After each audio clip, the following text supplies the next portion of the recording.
Kalau ditanya apakah mereka menyembunyikan sesuatu, saya pribadi akan bilang sudah pasti mereka nyembunyikan sesuatu, apalagi dalam kasus seperti itu. Jadi kalau saya pribadi, saya dengan berani akan bilang pasti kemungkinan besar Sandra Dewi sudah tahu sebetulnya apa yang dilakukan oleh Harvey. Dan tergantung nanti hasil penelusuran aset kan masih berlangsung ya, dan tidak terfokus di saudara SD, kan tersangka ada banyak ya, semua kita telusuri.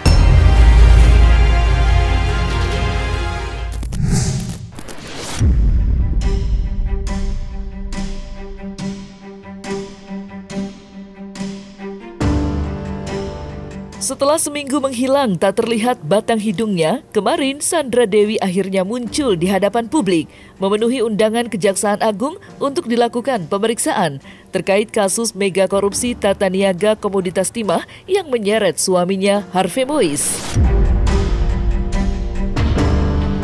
Kemunculan Sandra Dewi saat memenuhi undangan Kejagung cukup mengejutkan publik. Bagaimana tidak, artis berusia 40 tahun itu tampil tidak seperti biasanya. Bahkan penampilan Sandra Dewi terlihat sederhana dan jauh dari kesan mewah. Tidak hanya penampilan yang menuai beragam komentar, gestur Sandra Dewi yang murah senyum hingga aksi mengangkat jempol, melambaikan tangan, dan love sign ala Korea alias sarangheo juga ramai menjadi perbincangan hangat di tengah publik. Mengingat apa yang ditampilkan Sandra Dewi jelas kontras dengan apa yang dialami suaminya, Harvey Mois, yang sudah resmi ditetapkan sebagai tersangka. Lantas, apa kata pakar mikroekspresi melihat gestur yang ditampilkan Sandra Dewi saat muncul ke hadapan publik tersebut? Benarkah apa yang ditampilkan Sandra Dewi tidak lebih dari citra belaka untuk menghindari statement negatif dari penilaian publik?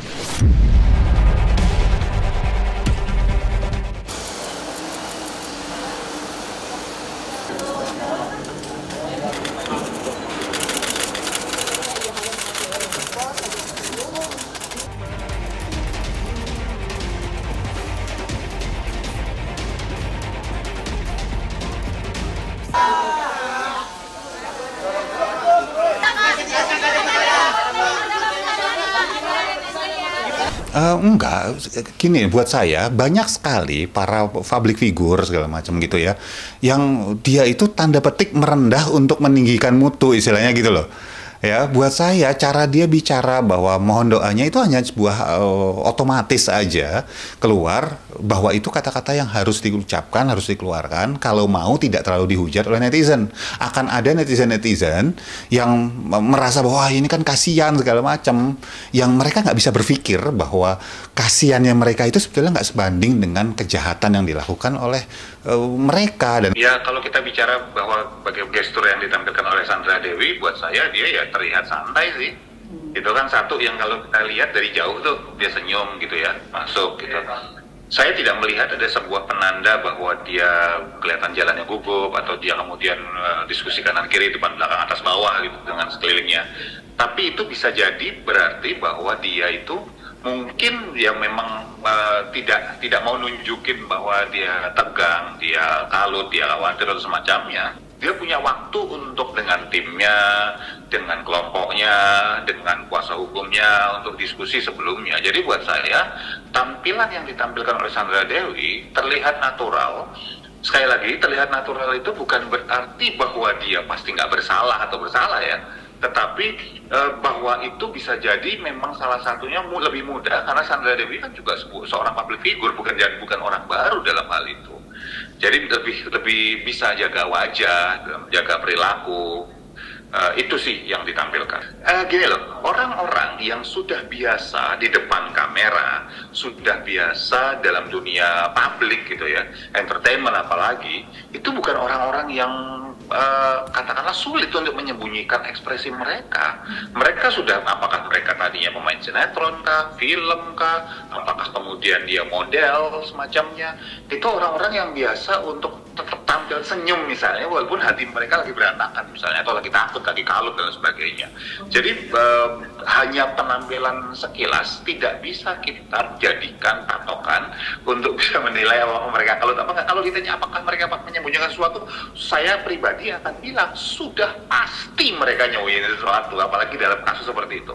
Ya kalau buat saya adalah bahwa sebetulnya dia pasti kepikiran sih, pasti, tapi tidak dalam tingkatan yang bisa membuat dia sangat terganggu sehingga dia nggak bisa senyum lagi gitu. Jadi kalau saya pribadi, saya dengan berani akan bilang pasti kemungkinan besar Sandra Dewi sudah tahu sebetulnya apa yang dilakukan oleh Harvey gitu, mungkin juga mitra-mitranya gitu. Jadi tinggal bagaimana bukti data yang ada mengaitkan mereka, itu aja sih.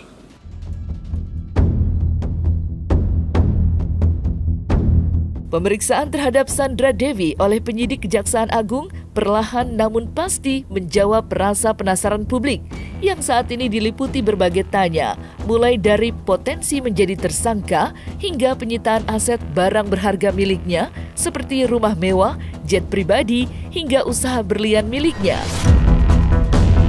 Lantas seperti apa hasil pemeriksaan terhadap Sandra Dewi yang dilakukan pihak penyidik Kejaksaan Agung kemarin?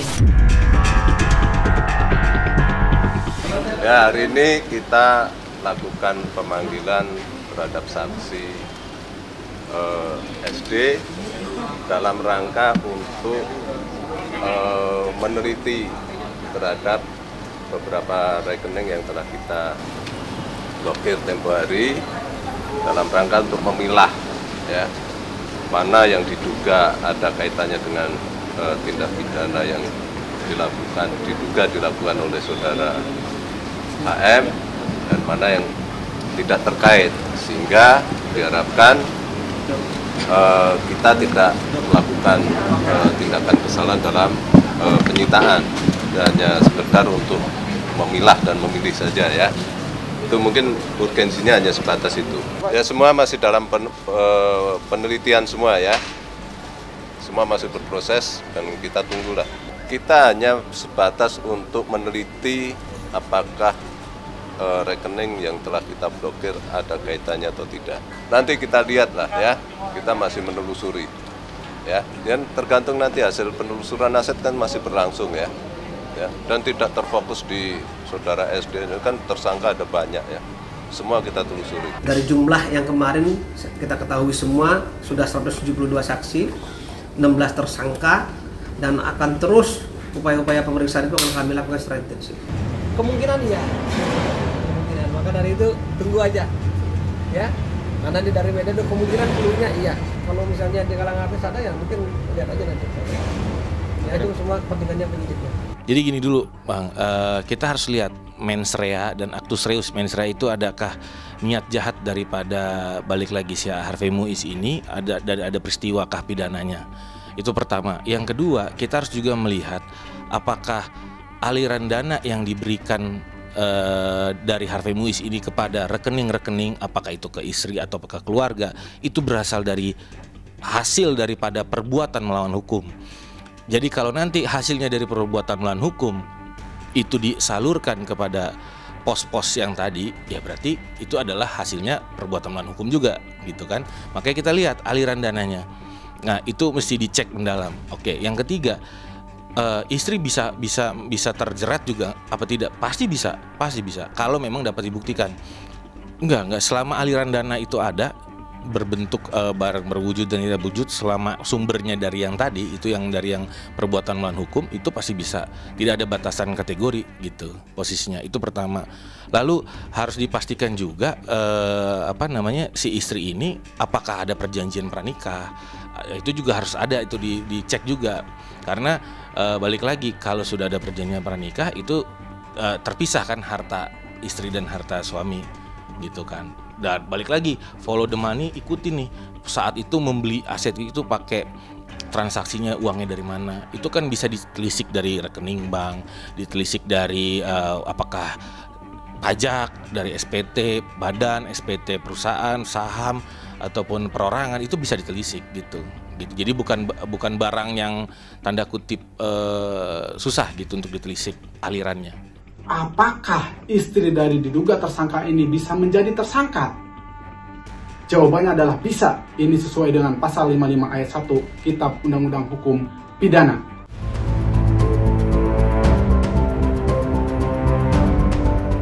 Munculnya Sandra Dewi di tengah publik dengan gestur yang begitu tenang dan penuh percaya diri seperti menunjukkan jika dirinya bersih dari segala tudingan miring yang dialamatkan kepadanya. Mengingat beberapa hari ini tersiar rumor yang menyebutkan jika akan ada pesohor dari kalangan selebriti yang akan ditetapkan sebagai tersangka menyusul Harvey Moise dan Helena Lim. Munculnya rumor akan ada artis yang ditetapkan sebagai tersangka dalam kasus korupsi PT Timah mengarah pada sosok Sandra Dewi. Mengingat saat ini suami Sandra Dewi, Harvey Moise, sudah terlebih dulu ditetapkan sebagai tersangka atas kasus korupsi yang dilakukannya. Lantas seperti apa pandangan pakar hukum terkait hal tersebut?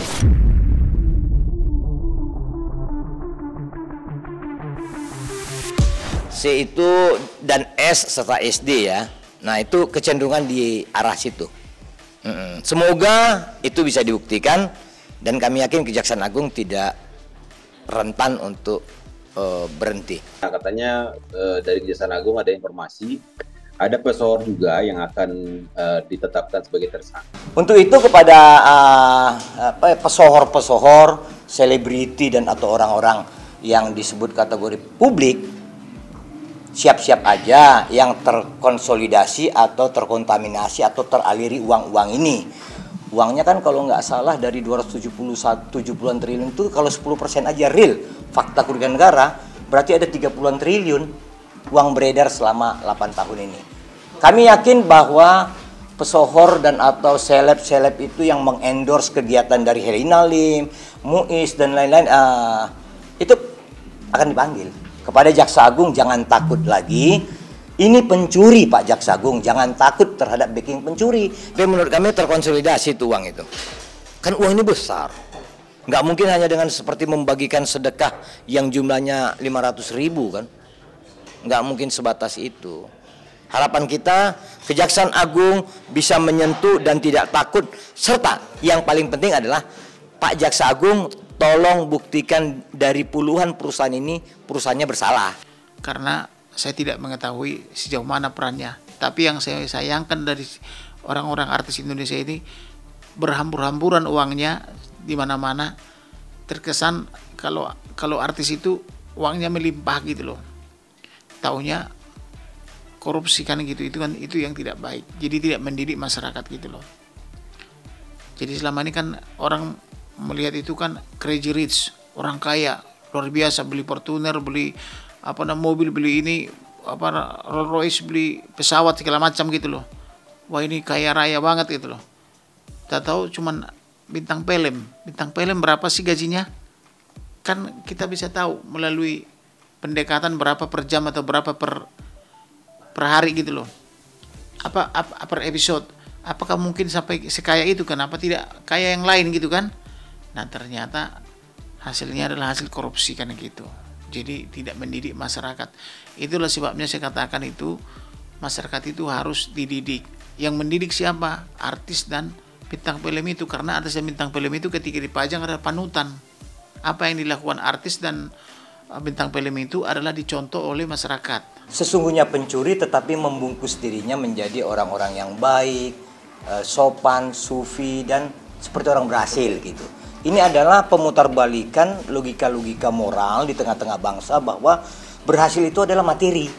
Berhasil itu adalah memberikan jet, memberikan mobil-mobil mewah untuk keluarga.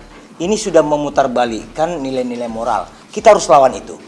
Intinya, kejahatan yang sudah dibuktikan dari penyidikan dan insya Allah nanti di penuntutan serta keputusan, kita harap segera dimiskinkan mereka-mereka itu. Kalau memang istri dan atau suaminya mendapat uang aliran dengan tidak mengetahui, tidak sengaja atau ukurannya masih rasionalitas untuk orang timur, itu masih bisa dimaafkan.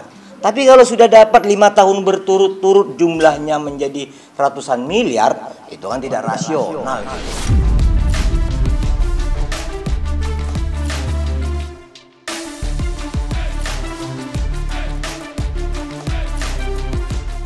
Nah, selesai sudah Cumi Lovers. Saksikan terus Cumi Camp In-Depth, kabar lengkap, mendalam, dan akurat dari narasumber terpercaya.